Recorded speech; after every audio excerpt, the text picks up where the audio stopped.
Aromex sorgeix realment d'una iniciativa privada de 4 emprenedors. No tenim darrere cap universitat, no tenim darrere cap indústria. Els 4 invertim inicialment a setembre de 2005 i comencem l'activitat a 2006. Les òmiques, que és d'aquí d'on surt el nom, genòmica, proteòmica, metabolòmica, i això ens fa pensar que totes aquestes tecnologies es poden posar en funcionament per generar primer serveis a tercers en el desenvolupament preclínic de fàrmac. Molt directament pensant en fer una aplicació de la genòmica i la proteòmica en el procés de desenvolupament, per tal d'arribar a el que tots coneixem o sona tant com medicina translacional o medicina personalitzada, no? És a dir, tenir un fàrmac eficaç per la persona en base a les bases moleculars de la seva malaltia o en base a les característiques pròpies de l'individu i tenir un sistema de diagnòstic o monitoratge, si vols, pel metge que prescriu aquest fàrmac per veure que està funcionant en el malalt. L'objectiu final és realment desenvolupar un producte farmacèutic per tractar el malalt, un producte de diagnòstic per fer el seguiment de la resposta en el malalt, amb un sistema mig híbrid que també inclou serveis de desenvolupament preclínic per tercers. En la creació d'una startup hi ha diferents aspectes a considerar. Primer, moltes d'aquestes empreses de base tecnològica provenen de científics. Això vol dir que no tenim coneixement en gestió d'empreses ni tenim coneixements d'empresa. Per tant, aquí hi ha un primer punt bastant complicat, que és aprendre a emprendre i aprendre a gestionar, a fer aquest salt qualitatiu. Accés a infraestructures, perquè accés a infraestructures representa tenir també certs diners per poder accedir a aquesta infraestructura. L'accés a capital també tant Acció com el govern espanyol posen a disposició de les empreses de base tecnològica diferents tipus d'instruments financers i això t'ajuda en un primer moment a poder tirar des del punt de vista de finançament, però de nou no deixa de ser un préstec que s'ha de retornar, amb la qual cosa l'activitat de l'empresa està garantida en el temps per poder retornar això.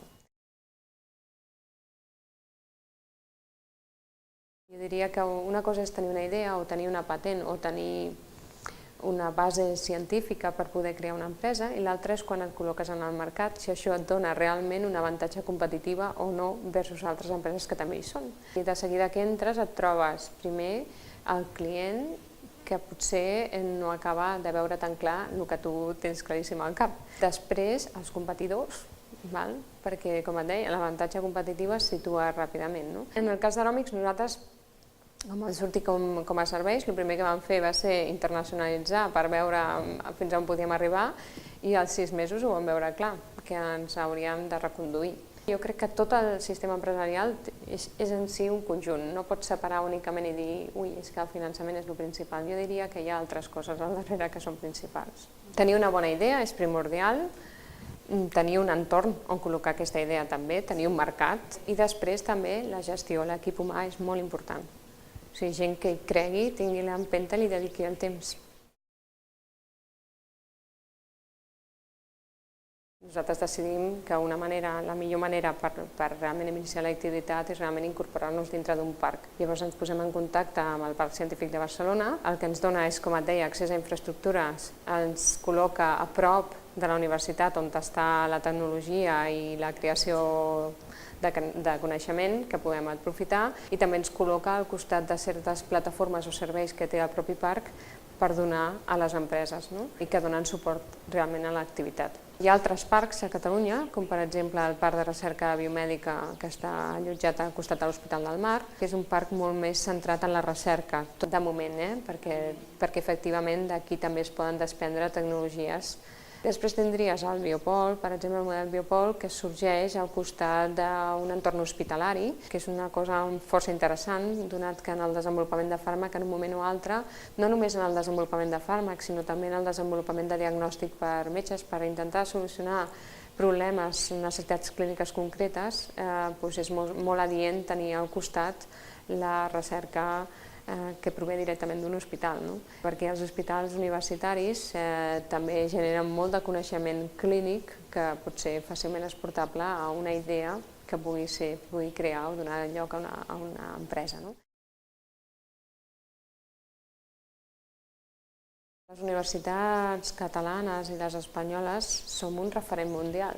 Això vol dir que els nostres investigadors realment són un referent mundial, són molt bons, generen molt de coneixement, però el que li passa a Espanya o a Catalunya és que realment no som tan bons generant protecció d'aquestes dades i menys generant empreses sobre aquestes proteccions.